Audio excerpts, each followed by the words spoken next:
to my Module 10 presentation. I found that all of the articles relate to standards 2, 4, and 5 because the majority of them all talk about building good relationships to students and how that leads to a positive classroom environment. And it makes students feel valued and important and builds their intrinsic motivation when it comes to school.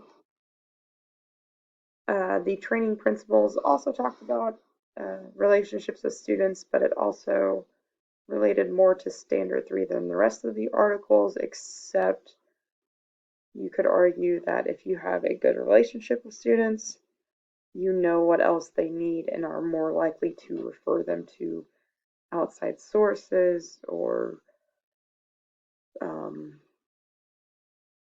maybe they need to be referred to be tested for an IEP or things like that. And you wouldn't know to do that if you didn't have a strong relationship to that student, or maybe they wouldn't accept that help that they needed if they didn't have a strong relationship with you. Bullying prevention summary.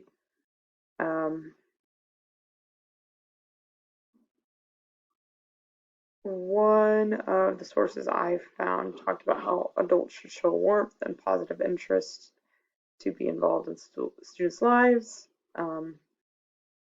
have firm limits when it comes to unacceptable behavior, and be consistent with their consequences when rules are broken. I struggle with being consistent at times when rules are broken.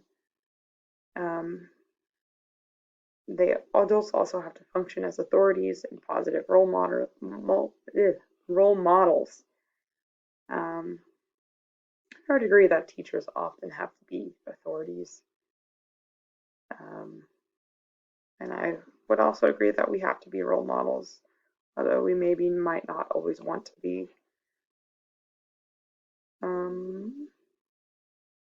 One school found success with the Stand Up online course, and it reduced their statistics on bullying.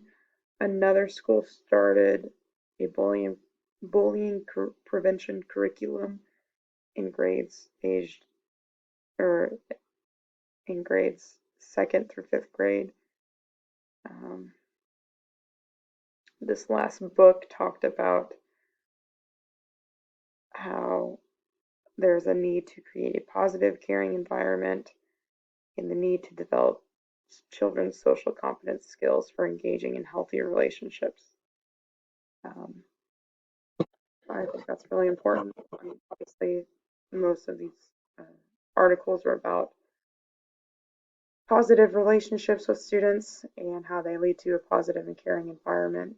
I like that it also talked about developing children's skills for engaging in healthy relationships, because I think a lot of high schoolers now do not have a good grasp on what a healthy relationship should be, and I don't think we do a great job of teaching them that.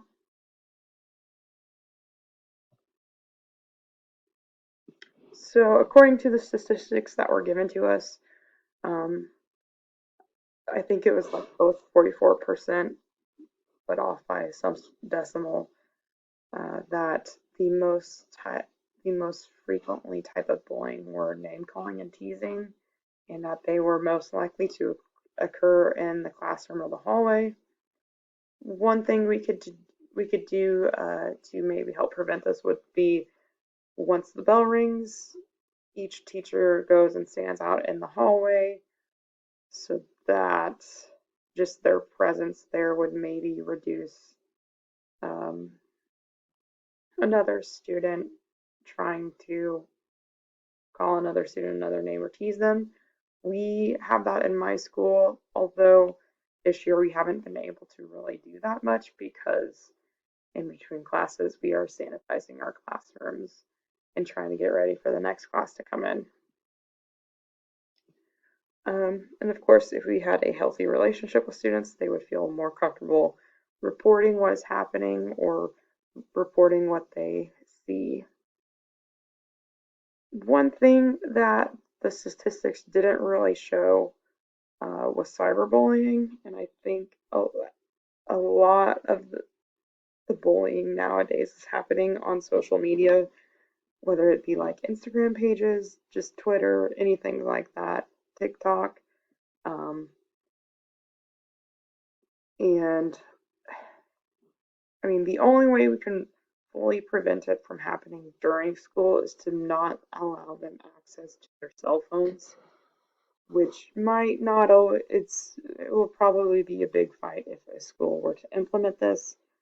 Um, our school allows kids to be on their phone, the high school students to be on their phones in between classes and during lunch. So really they could be doing things that they shouldn't be doing on their phones during that time. And the only way to fully prevent that is to not have them have access to their phones, make them keep them in their lockers and keep them off. We would have to incorporate a probably cyberbullying, some sort of bullying curriculum in order to limit it to from after school hours. Um, this year, the new thing has been to bully students about getting tested. So we had to have a talk with our students about that.